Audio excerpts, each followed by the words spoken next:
Boa tarde, pessoal, aqui do meu canal. Eu vim contar uma historinha para vocês aí que me deixou bem emputecido hoje, mas eu queria dividir com vocês para que vocês não caiam mais na conversa desse tipo de pessoa, né? É bem conhecido aí do mercado, aí no YouTube, no Instagram, sei lá, nas redes sociais, que a gente tem um blogueirinho aí que é o rei das finanças, é o maior professor de educação financeira, um cara que está sempre falando que ele sabe o que faz e ele ganha muito dinheiro com isso.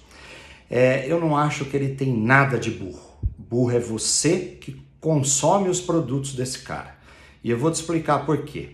Há 5 dias atrás, ele deu uma entrevista para o Rafinha Bastos e falando o seguinte: olha pessoal, eu pago R$3.000 de aluguel, mais condomínio IPTU mais 1.500, ou seja, 4,5, e você tem que saber gastar. E como que é saber gastar? Eu pago R$4.500 de aluguel, mas se eu fosse comprar esse imóvel, eu ia ter uma parcela de R$11.000 de financiamento. Aspas, palavras dele, tá? E se eu fosse fazer o financiamento, eu ia ficar por 30 anos pagando esse imóvel, e esse imóvel é do banco enquanto eu não quitá-lo, certo? Legal. Então eu sou um cara que sou especialista no mercado de alto padrão em São Paulo, tenho filiais em Alphaville, Guarulhos, Miami e Nova York. Então eu vou falar para vocês quanto custa esse apartamento que ele está falando para vocês. Se a gente está falando de um bairro nobre na Zona Sul, algumas pessoas disseram que ele mora no Itaim, que ele mora no Brooklyn, que ele mora, não importa. Existe uma média na região nobre de São Paulo que o aluguel ele é na base de 0,4 a 0,5 do valor do imóvel. Então eu vou pegar como se fosse 0,4, porque ele falou que é uma super oportunidade, está muito barato o apartamento dele. Se o imóvel dele é de 0,4 e ele paga 4,5, ou seja, R$3.000 de aluguel, a gente estaria falando de um imóvel de mais ou menos R$800.000, legal? R$800.000, eu vou falar para vocês a taxa de juros de financiamento de janeiro de 2020. Não vou entrar na taxa de juros atual com a Selic a 3, que vai cair para 2,25.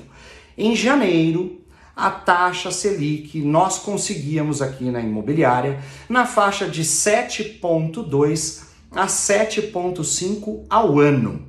O que isso quer dizer? Que a cada centena que você financiava no banco, você pagaria uma unidade. Exemplos práticos. Se eu empresto 100 mil, minha parcela é de R$1.000. Se eu empresto 200 mil, minha parcela é por volta de R$2.000. Hoje já é abaixo disso, só para deixar claro. Essa entrevista foi de 5 dias atrás, tá? Então vamos pensar o seguinte, ele paga 3 mil de aluguel, o apartamento dele, se eu fosse usar estatística, que é o que ele prega, métricas, custa na faixa de R$800.000. R$800.000, se eu fosse financiar 100% desse imóvel, esse imóvel me traria uma prestação de R$8.000, mas para ele é de 11.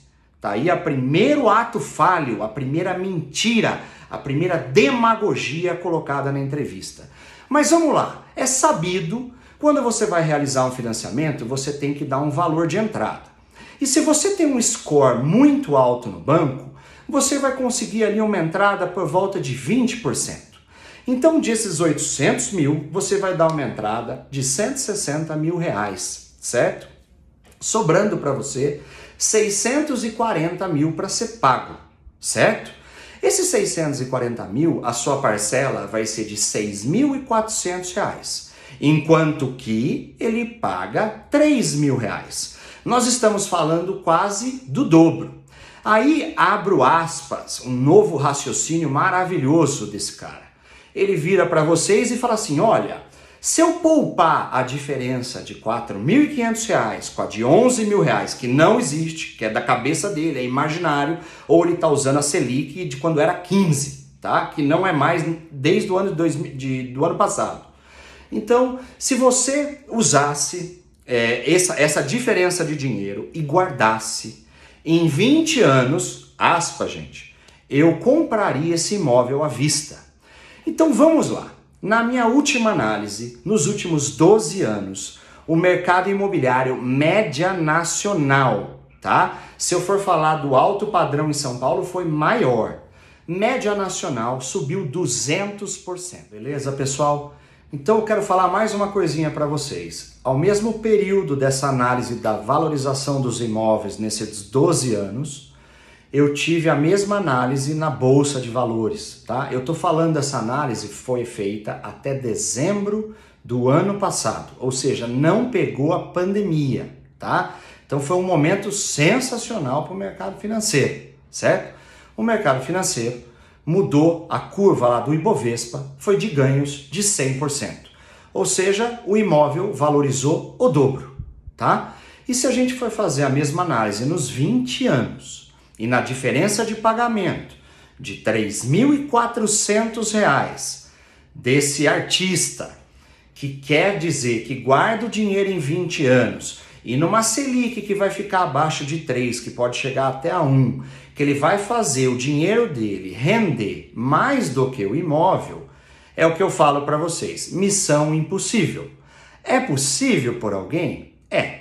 Por alguém que joga no cassino ou que ganha na loteria, tá? Para quem vive no mundo real, é realmente quase impossível você falar para mim que numa Selic de abaixo de 3, você vai conseguir rendimentos absurdos, e eu tô ausentando, pessoal, a pandemia, tá legal? Então, voltando. Então, vamos lá. Numa diferença de R$ 3.400 durante os 240 meses, ele vai ter juntado, sem nenhum ganho, R$ 816 mil. Se formos analisarmos nesses 20 anos que ele não rendeu nada esse dinheiro e que o imóvel continua o mesmo valor, ele compraria esse imóvel. Legal. Lembrando, pessoal, ele tem IGPM, que vai regular o contrato dele anualmente, crescendo de acordo com a inflação, enquanto que o financiamento durante os 30 anos vai sendo decrescente, porque cada vez mais o saldo devedor está ficando menor e as parcelas vão diminuindo, certo? Então, assim, o que esse artista quer dizer pra gente? Olha, pessoal, eu faço mágicas, eu faço milagres. Ele tira de lado inflação, ele tira de lado o reajuste do aluguel dele, ele tira de lado valorização do imóvel no tempo, que se a gente for analisar em 20 anos pode chegar a 400% em média nacional. E ele também tira de lado uma pandemia que derreteu uma grande porcentagem de investimentos financeiros, certo? Então vamos lá. Daí esse cara pega e compra uma casa em Alphaville, o qual a liquidez é 20 vezes menor que da cidade de São Paulo. Ou seja, quem casa, quer casa. A ideia dele é constituir família. Ele foi lá, comprou uma casa porque ele quer ter filhos, muito nobre da parte dele. Aí ele deixa entender, no próprio vídeo dele, o seguinte: quando alguém pede 1 milhão, eu mando 500 mil. Quando alguém pede 2 milhões, eu ofereço 1 milhão. E eu só comprei essa casa porque foi uma super oportunidade.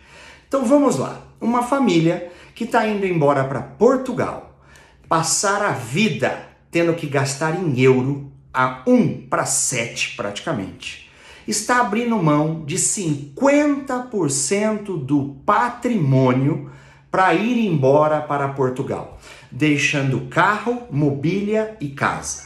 E ele disse, aspas, comprei porque foi uma super oportunidade, tá? Então quero lembrar uma coisa para vocês. Ele não financiou esse imóvel.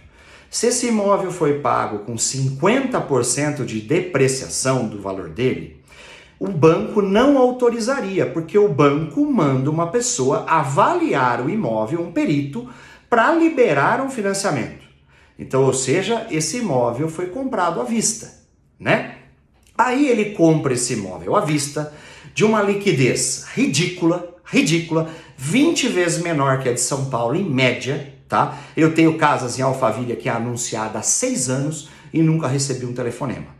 Mas esse cara compra uma casa de 1.700 metros de terreno, que eu não sei o quanto foi de construção, com 50% de desconto e tá falando para você: tive uma super oportunidade, enterrei o meu dinheiro num local que a liquidez é 20 vezes menor do que na capital. E eu fiz um ótimo negócio, porque eu ainda comprei imobiliado e eu também sou contra ter carro, mas comprei o carro junto. Você, que é o menos inteligente dessa história, porque esse cara é inteligente. Por que ele comprou isso, Paulo? Não, porque ele mente descaradamente para vocês, usa números fictícios e você continua pagando os cursos dele, que são uma fortuna. Então esse cara tá sim ganhando muito dinheiro. Mas é com educação financeira, é com grandes investimentos, investimentos que o Warren Buffett inveja? Não. Ele ganha dinheiro vendendo cursos para você, que faz pessoas idiotas famosas. Então, gente, vai procurar educação. E eu não estou falando da financeira. Vai se informar, vai estudar, que você nunca iria pagar para ter um curso com alguém que demonstra tanta demagogia e tantos números fictícios para que você pague uma fortuna e ainda bata a palma para tudo que ele faz, ok? Me perdoe o desabafo, mas foi o limite para mim.